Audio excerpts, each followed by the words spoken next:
Late Night Health continues. I'm Mark Alyn, and we are talking with Doug Stephan from the Doug Stephan Good Day Show. But we're talking about Eastleigh Farm in Framingham, Massachusetts. Am I saying that anywhere close? Framingham. A lot of people call it Framingham because that's the original name of the town in England. Right. Some people call it, the old disc jockeys used to call it framing fish just to have framing fish. Framing fish, framing pork, framing ham, whatever. It's a town. It has been described as the largest town in the country. It still has town government. I'm a member of the town meeting in Framingham, and there is old-style government, and it brings old-style problems. Oh, boy. How many people in this town? About 64,000, a little shy. It used to be 70, but people have moved out, as are people all over the place. I happen to live in two states. I don't have much political interest in what goes on in Massachusetts or California because I don't like what goes on politically in either of those two states, but I happen to live there, and it really is interesting to see the similarity and the problems that bad government, well, you can see it all over the country. Bad so it isn't government. Just, don't get me started. Okay, sure. We shan't ruin our wonderful, pleasant conversation with a discussion about how bad government is. Yes, exactly. I'm curious, you produce raw milk. Yes. And there are two kinds of raw milk. There is raw milk that is sold retail. There are 26 dairies in Massachusetts that sell raw milk. There are 27 states in the country that allow raw milk to be sold.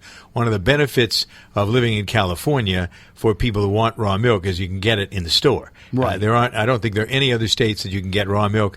The interesting thing, and what's so crazy about the FDA and the USDA when it comes to this, you can go to most any city in Europe and find raw milk in a dispensary like Coca-Cola is here.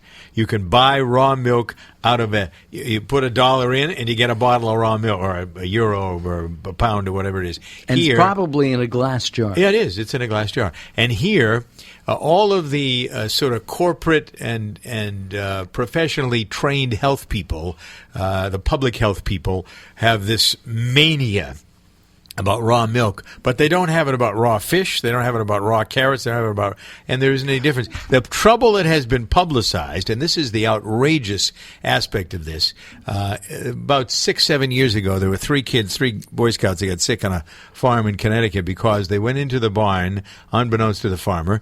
They took a dirty ladle out of a sink. They put it into a tank, and they drank the milk and got sick. Well, the ladle was dirty, and the raw milk wasn't produced. The raw milk that I sell is produced to be sold as raw milk. There is most of the farms that produce raw milk to go to the processing plant, a different somatic cell counts, there is a different measurement for E. coli or Do you sell the milk for consumption? Can I buy the milk from you? Yeah, but I can't sell it off the farm. Anybody can come to the farm and buy it. Somebody just told me that they are buying raw milk from someplace on the East Coast. They ship it in. Really? Nobody's supposed to know that. No, I know. That's why I didn't tell you who it was. That's fine. You don't have to tell me. I'd like to know. I'd be happy to do that. Nobody's going to know that. Right. And they're doing that. They get it all the time. Yeah. And they were telling me about the health benefits. One of them was lactose intolerant until they started doing this. But you put a label. It's just if you took a label of my raw milk, look at the label, right, and then put it next to whatever the commercially produced milk is that is from supposedly the local farm, which is nonsense because that's not where it comes from. The pools, you have to buy milk from the pools in the various parts of the country, and it comes from, who knows, 400 or 500 miles away often.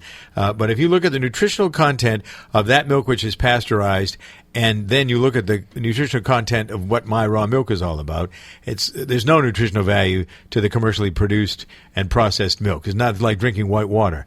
And one of the reasons is because now, in the old days, there was value to pasteurized milk because it was slow cooked in a big vat, maybe 200 gallons at a time, and it was cooked at 185 degrees, and whatever the nuisance value of getting rid of the bacteria or whatever might be in the milk was taken care of that way, so it didn't lose the flavor and the nutritional value. But right now, what happens is these big processing plants will take 40,000 gallons of the milk, they'll microwave it and laser it, so it not only cooks out all the bad bacteria and whatever else is in it, but it cooks out the nutritional value and the taste. So what do you have left? Nothing. but yet you still buy it for $3 or $4 a half gallon or whatever it is, and the farmer Trader Joe's $1.95. Well, but that's not regular. That's not regular milk. No, all right, that's regular probably milk, not raw milk. Yeah, right, exactly. Why does raw milk cost more? Because the public will, that's really what it costs in order to make a profit. The guys who are selling the milk for $2.50 a gallon are getting government subsidies. Well, not even that. They aren't. That's why so many of the family farms are going out of business that are doing dairy, because they can't produce it, the cost of feed being what it is, everything like that. It's cost prohibitive. It's craziness. Well, I hope that you're going to hang around for the next 2 hours, and I hope that the cows feel better, the ones that are cows sick. Are feeling better. Thank you. That is good. If you want to help out, by the way, go to facebook.com/Eastlay.